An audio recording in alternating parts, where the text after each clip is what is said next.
बरं, आता इकडे सगळ्यांनी लक्ष द्या. यामध्ये बघा आपल्याला 84 नंबर जे आहे ते म्हणजे मानवी शरीरातील अस्थिंची यादी इथे दिलेली आहे. अस्थि म्हणजे काय?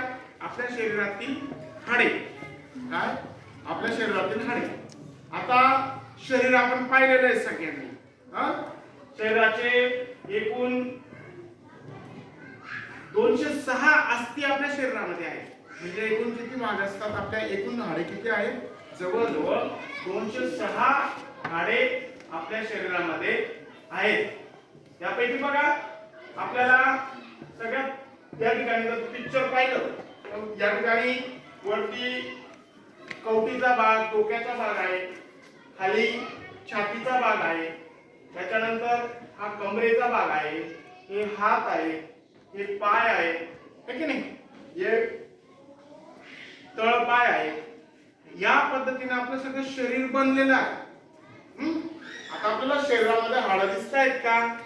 नाही. पण या ठिकाणी आपल्याला सगळ्या शरीराचे हाडं आपल्याला बघायला मिळत आहे. आता यामध्ये जर पाहिलं तर एकूण आपल्या शरीरामध्ये आता काहींचं शरीर, लहान बालकाचं शरीर थोडं वेगळं असतं, प्रौढ माणसाचं वेगळं असतं, है की नाही?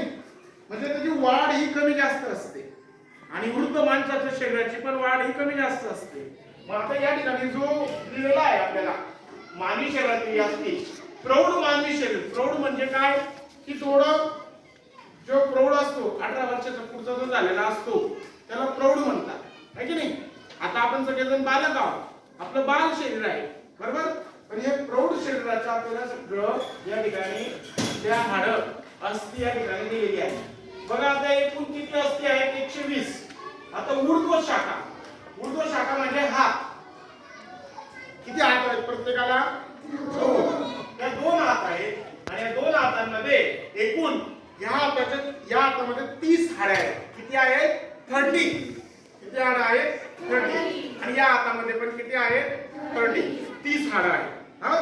दोघा हातांमध्ये, एका हातामध्ये 30 आणि एका हातामध्ये 30. एकूण किती हाडं झाली मग ही? 7. सांगा बरं किती हाडं झाली? 7. म्हणजे या हातामध्ये 30 अस्थि आणि या हातामध्ये 30 अस्थि, असे एकूण 60 अस्थि या आपल्या दोघा हातांमध्ये आहेत.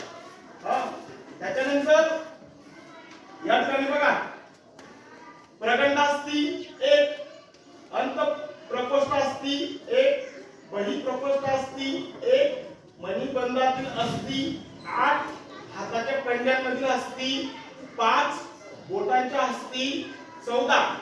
हे झालं आपलं हाताच्या बाबतीतलं. याला काय म्हणतात? ऊर्ध्व शाखा, हाताच्या बाबतीतलं. आता दुसरं आहे ते म्हणजे अधोशाखा. अधोशाखामध्ये पण एकूण 30 आणि 30 असे 7 अस्थि आहेत. त्यामध्ये उर्वस्थी 1, जान्वस्थी 1, टिबिया 1, फिबुला 1, नंतर घोटा. घोट्यातील अस्थि एकूण 7 आहेत. पायाचा जो पंजा आहे, बरोबर? पायाचा पंजा म्हणजे हा. या पायाच्या पंजात किती? 5 अस्थि आहेत.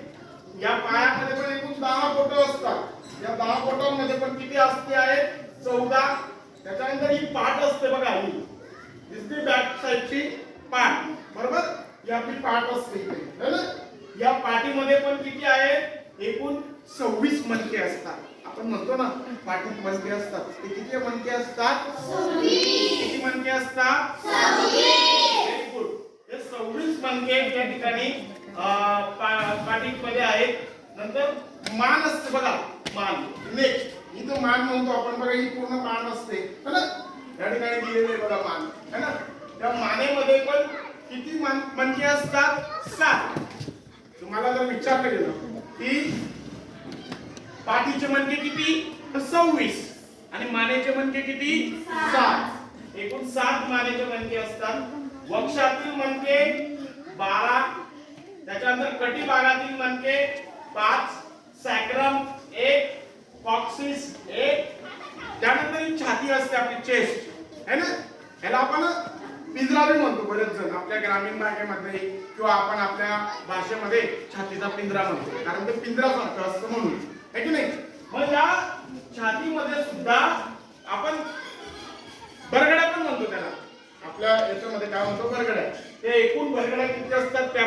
24. किती बरगड्या असतात? 24. म्हणजे 24 बरगड्या त्या ठिकाणी असतात. अक्षक अस्ती 2, उरोस्थी 1, स्कॅस्पुला 2, बगास्थी 2. आता कपालातील अस्थी या 8 असतात. चेहऱ्यातील अस्थी पूर्ण चेहऱ्यामध्ये किती असतात? 14 अस्थी असतात. पुऱ्या चेहऱ्यामध्ये किती? 14 अस्थी असतात. नंतर कंठ आहे ना, हा कंठ असतो. आपण थायरॉइड बोन म्हणतो याला. काय असतो हा? थायरॉइडचा बोन. तो पण एक असतो. आणि कर्ण म्हणजे काय? कान. या अर्धकर्णामध्ये इकडे 3 आणि इकडे 3, 6 अस्थी असतात. असं एकूण आपलं शरीर 206 हाडांनी बनलेलं आहे. किती हाडांनी बनलेलं आहे?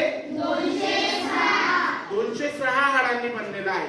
म्हणून आपल्याला या मानवी शरीरातील अस्थींची यादी करून घेणं आणि त्या अस्थी आपल्याला माहित असणं खूप महत्त्वाचं आहे.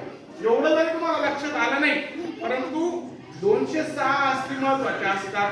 यामध्ये पाठीचा मणका, मानेचा मणका, पायाचे तळवे, त्याच्यानंतर तुमच्या हातांचे, बोटांचे, यामध्ये किती किती अस्थी असतात, किती हाडे असतात ते महत्त्वाचे असतात. म्हणून मित्रांनो, सगळ्या मुलांना लक्ष द्या की आपण काय करतो की आपली ही हाडे आपल्या शरीराला सुदृढ ठेवतात. मग या हाडं ही मजबूत होण्यासाठी, हाडं ही चांगली होण्यासाठी, हाडं ही चांगली होण्यासाठी काय करावं लागतं की आपल्याला आपला आहार हा खूप चांगला ठेवावा लागतो. आपला आहार चांगला जर झाला तर हाडांची झीज ही चांगली होत असते. काही ठिकाणी आपण काय करतो, कारण नसताना हाणामाऱ्या करतो, है की नाही? हाणामाऱ्या करताना कोणी छातीत मारलं, कोणी पाठीत मारलं तर ही हाडं पिसतात, ठिसूळ होतात आणि दवाखान्यामध्ये खर्च लागतो. म्हणून अशा कोणत्याही गोष्टी करायच्या नाही ज्याच्याने आपल्या अस्थिला, आपल्या हाडांना धोका होईल. असं कोणत्याही कृती करायची नाही. उलट आपली हाडं आणि अस्थी मजबूत कशी होतील याच्याकडे लक्ष द्यायचं. आपण दररोज उठलो, बसलो, जेवण केलं, झोपलो म्हणजे आपले हाडं मजबूत होत नाही. याच्यासाठी आपल्याला हाडांना चांगलं करण्यासाठी योगासन, प्राणायाम, व्यायामाची आवश्यकता असते. पूरक हालचाली पण आवश्यक असतात. आणि या सगळ्या गोष्टी आपण जर केल्या तर आपले हाडं पण काय होतात? चांगले होतात आणि मजबूत होत असतात. ठीक आहे, एवढं आपल्याला आजच्या याच्यामध्ये आपण लक्षात ठेवायचं. आजचा आपला टॉपिक काय होता? मानवी शरीरातील अस्थींची यादी.